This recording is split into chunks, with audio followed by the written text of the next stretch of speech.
Teenager 17/18 guys ఈ thumbnails copy అనేది పెద్ద డిప్రెషన్లోకి తీసుకెళ్లేంత ఇష్యూ అవుతుంది నాకు. చాలామంది ఇన్స్టాలో నాకు వేరే వాళ్ళు కాపీ చేసిన స్క్రీన్ షాట్స్ అవి షేర్ చేసి మరీ చూపిస్తున్నారు. ఏం చేయాలో తెలియక లాస్ట్ రివ్యూలో కూడా రిక్వెస్ట్ చేశా సబ్స్క్రైబ్ చేసుకోమని. 40K వ్యూస్ వచ్చినా సరే పెద్దగా ఎవరు సబ్స్క్రైబ్ చేసుకోలేదు. బట్ సబ్స్క్రైబ్ చేసుకున్న 190-200 మెంబర్స్కి, ఇంకా ఆల్రెడీ ముందే సబ్స్క్రైబ్ చేసుకున్న వారికి మాత్రం స్పెషల్ థ్యాంక్స్ అండి. ఇక నుండి ఇప్పుడు మీరు చూస్తున్న ఈ థంబ్నెయిల్లో టాప్లో ఎలా అయితే ఫీటిగాడి మీడియా అని యాడ్ చేశానో, ఇక నుండి అది మాత్రమే మన ఛానల్. ఇది కంటిన్యూ చేస్తా, చూద్దాం ఎంతవరకు వర్కౌట్ అవుతుందో. సరే, ఇక టీనేజర్ 17/18 మూవీ రివ్యూ విషయానికి వస్తే, హడినెల్ ఇంటూ 17ers అనే కన్నడ మూవీ అప్పట్లో most talked film on social media అంట. నెట్లో రీసెర్చ్ చేస్తే కొన్ని ఫిల్మ్ ఫెస్టివల్స్లో అవార్డ్స్ కూడా సాధించింది. ఇక 1 hour 55 minutes రన్ టైంతో ఇప్పుడు ఈ సినిమాని టీనేజర్ 17/18 అనే పేరుతో ఆహాలో తెలుగులో స్ట్రీమ్ చేస్తున్నారు. అండ్ ఎలా ఉందో చెప్పే ముందు, ఫస్ట్ టైం ఇలాంటి ఒక డిఫరెంట్ అండ్ యూనిక్ ఫిల్మ్ని ఆహా తీసుకున్నందుకు ఆహాని అప్రిషియేట్ చేయాలనిపిస్తుంది. ఎందుకంటే సినిమాని కన్నడ లాంగ్వేజ్లో జెండర్ ఇన్ఈక్వాలిటీ, యూత్ ఛాలెంజెస్ లాంటి విషయాల్ని హ్యాండిల్ చేసిన ఈ సినిమాని ఓటీటీ వాళ్ళు ఎవరు తీసుకోకపోతే డైరెక్ట్గా యూట్యూబ్లోనే కన్నడ విత్ ఇంగ్లీష్ సబ్టైటిల్స్తో స్ట్రీమ్ చేస్తున్నారు. దీన్ని మన తెలుగులో ఆహా తీసుకోవడం మంచిది అనిపించింది.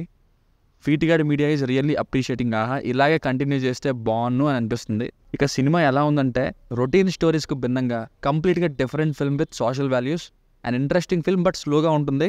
అలా అని కమర్షియల్ ఎలిమెంట్స్ మాత్రం ఉండాలి అని అలవాటు పడే వారికి నచ్చే ఫిల్మ్ కూడా కాదు. But it's really an appreciable film. నేనైతే ఇలాంటి ఒక సెన్సిటివ్ కంటెంట్ ఉన్న సినిమాని OMG 2తో చూసా. మళ్ళీ ఇప్పుడు నాకైతే నచ్చిందండి. స్లోగా ఉన్న ఇంట్రెస్టింగ్గాను, at the same time informative and thought ప్రొవోకింగ్గాను ఉంది. ఇంకా లాస్ట్లో కోర్ట్ హీరింగ్ సీన్తో సెకండ్ పార్ట్ అన్నట్టు వదిలేశారు. ఇంకో విషయం, తెలుగు డబ్బింగ్ కొన్ని సీన్స్ని ఇన్ఎఫెక్టివ్గా మార్చింది.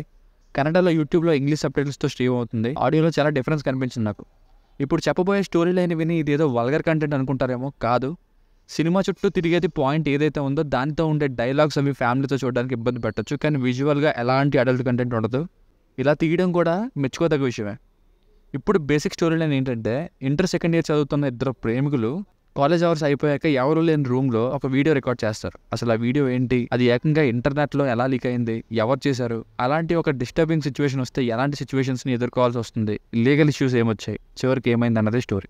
ప్లస్ పాయింట్స్, బ్యాక్గ్రౌండ్ మ్యూజిక్ పెద్దగా లేదు, అలాని పెద్ద రిచ్ సెటప్ కూడా ఉండదు. కానీ సినిమా అలా సీన్ తర్వాత సీన్ అల్లుకుంటూ వెళ్ళిపోతుంది ఒక పర్పస్తో. ఇలా ఒక వీడియో లీక్ అయితే నిజంగా బయట ఇలానే జరుగుతుందేమో, ఒకవేళ ఇలాంటి పరువు తీసే సిచ్యువేషన్లో మనం ఉంటే ఏంటి పరిస్థితి అనేలా ఎఫెక్టివ్ నరేషన్ అయితే ఉంది. Out and out serious film.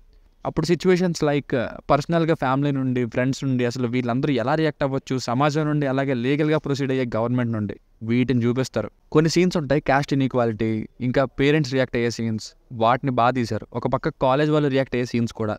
ఇక pornography and sexual abuse and అందులోనూ మైనర్ కావడంతో పోక్సో యాక్ట్ని తీసుకురావడం, ఆ తర్వాత వచ్చే ప్రాబ్లమ్ అరైజింగ్ ప్రొసీడింగ్స్, ఇవి సెకండ్ హాఫ్లో కొంచెం బాగున్నాయి. ఇక పర్ఫార్మెన్సెస్ వైజ్ అసలు వీళ్ళు ఎవరో కూడా నాకు తెలియదు, కానీ సినిమాకి కనెక్ట్ అవ్వడానికి వీళ్ళ పర్ఫార్మెన్సెస్ వలన ఎంతో టైం పట్టలేదు. చాలా చాలా బాగా యాక్ట్ చేశారు.